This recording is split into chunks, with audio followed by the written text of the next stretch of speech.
এত কিছুর পর শাকিব খান কোত্থেকে আসেনি, কাউকে স্যাটিসফাই করার জন্য কিছু করি না। যাকে চাচ্চু ডেকেছি, বাবা ডেকেছি, শাড়ি মেলায় নাচার মতো অবস্থা তার সাথে আমার নাই। শিশুশিল্পী হিসেবে পর্দায় অভিষেক হয়েছিল প্রার্থনা ফারদিন দিঘির। সময়ের সঙ্গে সঙ্গে চিত্রনায়িকা হিসেবে নিজেকে প্রতিষ্ঠিত করেছেন তিনি। কাজ করেছেন বর্তমান সময়ের বেশ কিছু নায়কের সঙ্গে, তবে এখন পর্যন্ত নায়ক শাকিব খানের নায়িকা হিসেবে অভিনয় করতে পারেননি দিঘি।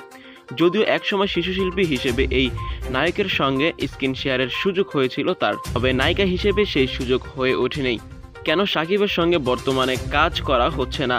দিঘি সম্প্রতি একটি সংবাদ মাধ্যমে দেওয়া সাক্ষাৎকারে সেই প্রশ্নের উত্তর দিয়েছেন অভিনেত্রী।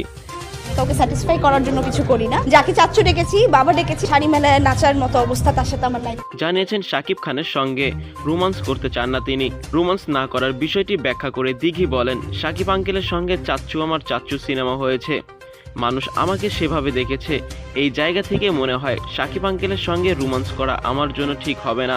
তবে যদি এমন কোনো চরিত্র পান সেখানে প্রেম নেই এবং এমন কোনো গল্প হলে শাকিবের বিপরীতে কাজ করতে পারেন দিঘি, সেটা নিশ্চিত করেই অভিনেত্রী বলেন, চরিত্রের প্রয়োজনে ওই রকম কোনো সম্পর্ক দেখানো হয় না, সেখানে প্রেম নেই এমন কোনো গল্প হলে ভেবে দেখব। একদম কমার্শিয়াল সিনেমায় প্রেম রোমান্স করা ঠিক হবে না। দিঘি বর্তমানে কাজ করছেন চিত্রনায়ক সিয়ামে আহমেদের বিপরীতে জঙ্গলি সিনেমায়। চলতি বছরেই প্রেক্ষাগৃহে মুক্তি পাওয়ার কথা রয়েছে ছবিটি।